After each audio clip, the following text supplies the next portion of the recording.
Welcome back to The Breakdown with me, NLW. It's a daily podcast on macro, Bitcoin, and the big picture power shifts remaking our world.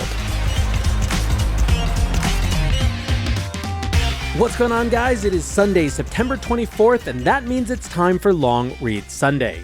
Before we get into that, however, if you are enjoying The Breakdown, please go subscribe to it, give it a rating, give it a review, or if you want to dive deeper into the conversation, come join us on the Breakers Discord. You can find a link in the show notes or go to bit.ly/breakdownpod. Hello, friends. Welcome back to Long Read Sunday. Today, we are getting into a topic that relates to maybe one of the biggest themes that we're watching right now, which is capital fund flows and the institutional engagement with the crypto sphere. Now, our piece today comes from Jeff Dorman, the CIO of Arca, who has some really interesting insights to share about the time that he has been running his fund. The piece is called What I Learned Managing a Crypto Fund for 5 Years, and because I am recording my 6th podcast of the day, I am going to enlist a little help from AI me, but I will be back as regular old NLW with some wrap-up thoughts at the end. I've been running a crypto fund for 1,825 days. Arca just achieved a major milestone, reaching a 5-year track record of managing outside capital in our liquid hedge fund. 5 years in any other industry may not seem like a long time frame, but in crypto, we often joke that 1 crypto year is equivalent to 5 normal years. And with 24/7 trading hours, it's not untrue. During these past 5 years, I have seen many of our peers come and go, leaving a bit of survivorship bias as it pertains to crypto asset management. As Chief Investment Officer overseeing this fund, as well as 3 others under the Arca umbrellas, I experienced firsthand the evolution of this industry through good times, bad times, and constant innovation. The 5-year anniversary provided a natural timestamp to reflect upon what I learned about managing money and about the industry. Here are 5 of the most important takeaways from managing a crypto portfolio for the last 5 years. In short, investing in these markets is very challenging. 1. Tweak assumptions and risk models. This perhaps goes without saying to any person who has invested in this market, but this is not an easy asset class to invest in. For starters, the frequent booms and busts creates a false sense of liquidity and an often accurate depiction of expected beta and returns. All risk models, expected loss provisions, and sizing parameters are based on historical data and correlations, which change incredibly quickly. There is a reason why most funds in this space are early-stage venture funds, where many of these real-time market-related issues are not relevant. For those like ourselves who manage liquid funds, it is a constant game of tweaking assumptions and risk models. 2. Interpretation over speed. Contrary to popular belief, just because crypto markets trade 24/7 globally does not necessitate 24/7 trading coverage. Overtrading every tick is costly in any asset class, and the additional hours of crypto trading often try to lure you into more activity. But the reality is that the fragmented global investing landscape actually gives you more time to react to news and information. While there will always be bots and algorithms that react immediately to news, much like after-hours equities trading post-earnings, these initial knee-jerk reactions are often wrong. And since 1/3 of the world is sleeping at any given time, it often takes days for the true market reaction to play out. A correct interpretation of information is much more important than the speed with which you react. 3. Careful documentation is crucial. On the flip side, the 24/7 workday does lead to difficulties not seen in traditional markets. In TradFi, even your worst day week eventually comes to an end, giving you ample time to reset and think through decisions while markets are closed without price gyrations clouding or influencing your thought process. In crypto, these natural resets often don't exist. Take the events of Terra Luna, for example. The entire unwind of a $30 billion ecosystem happened within 3 days, with continuous trading and new information flow over this 72-hour period. We made decisions during this stretch that in retrospect would not have been made with more of a grace period, and we have since learned how to better implement risk management during a future period like this. In hospitals, mistakes don't often occur because doctors are overworked or tired, but rather because of improper handoffs to the next doctor who lacks that full set of information because the previous doctor failed to document fully. Crypto asset management requires similar knowledge handoffs and documentation. 4. Balance between short and long. In debt and equity markets, quiet periods of time, summer, holidays, often lead to slow grinds higher in price. It is expensive to stay short, and dividends and coupons continue to accumulate, adding more buy interest to the market. The opposite is true in digital assets. Since the majority of crypto projects accrue value through network activity, slower periods of time tend to slow momentum of an asset. And since most assets have no distribution of cash flows, the cost to short is minimal. As such, negative price action tends to be more prevalent when markets are slow, leading to difficult decisions with regard to hedging and long exposure.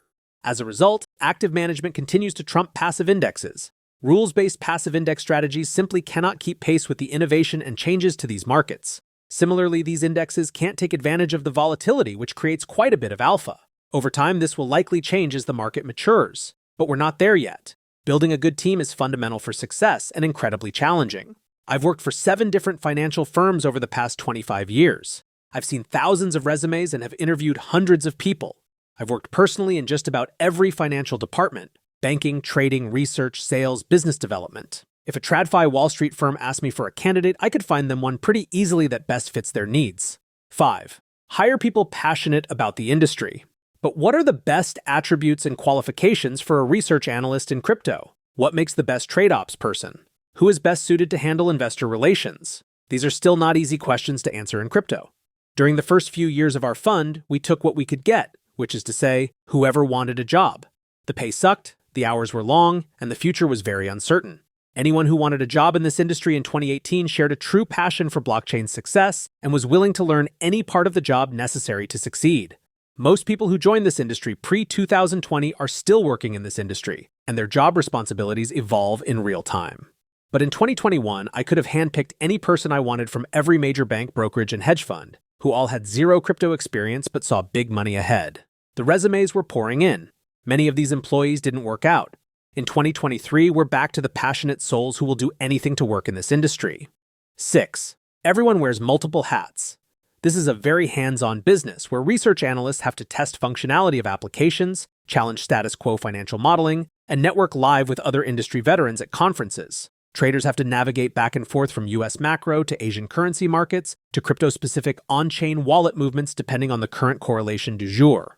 Back-office employees have to test new service providers every 3 weeks to keep up with changing regulation, best practices, and LP demands while navigating constant bankruptcies, closures, and hack attempts. The common denominator seems to be a real willingness to test new theses.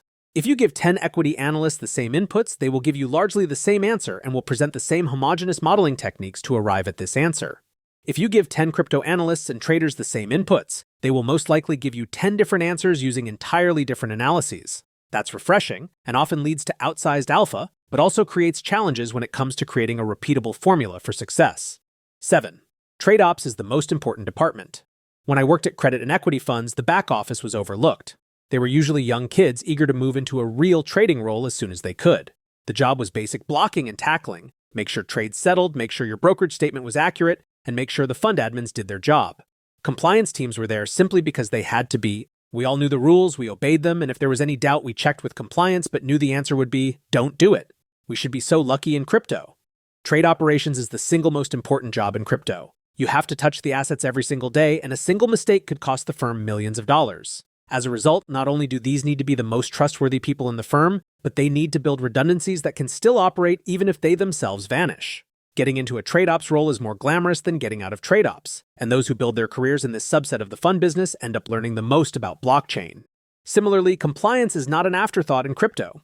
Unlike in TradFi, it cannot be assumed that your employees know the rules, as most come from completely different backgrounds than Wall Street. Constant education and monitoring is a must. Further, a compliance officer can't just read the rules and assume compliance since there are few clear rules to follow, despite Gary Gensler telling us otherwise.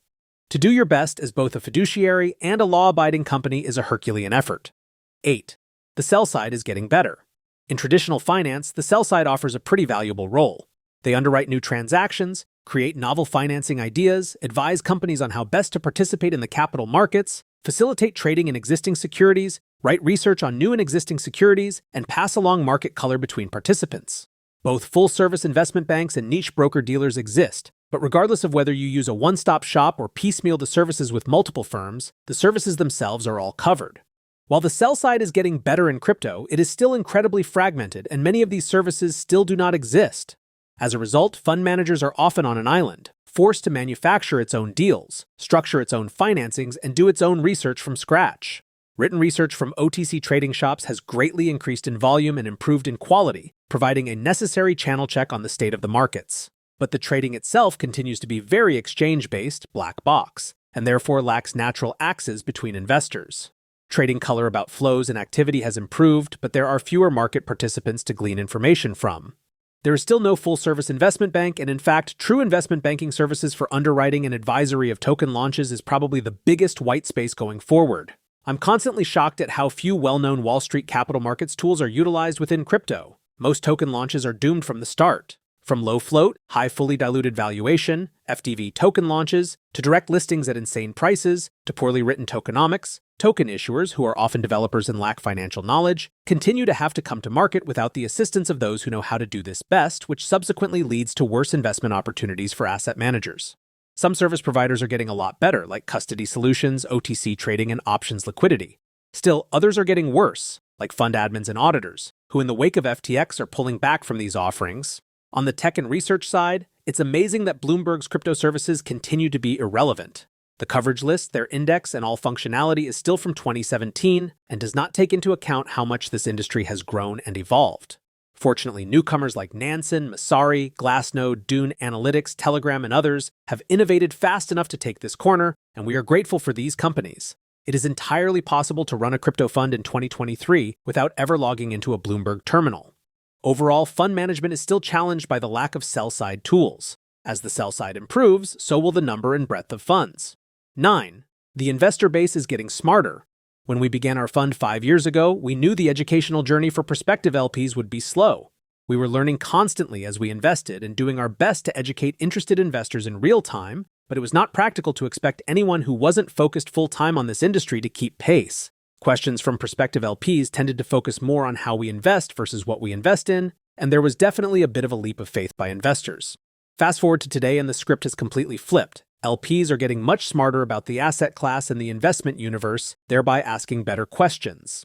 In some cases, the LPs now know more than we do as they are exposed to different areas of the industry that may not be in our everyday focus. That said, the amount of bad information that continues to flow effortlessly through the media and influencer accounts continues to reach LPs as well, often surprising us in regard to certain topics of interest that we deem irrelevant, but our investors believe are topical. As investors start to become more digital asset savvy, they want far more control over investments, and specificity has increased.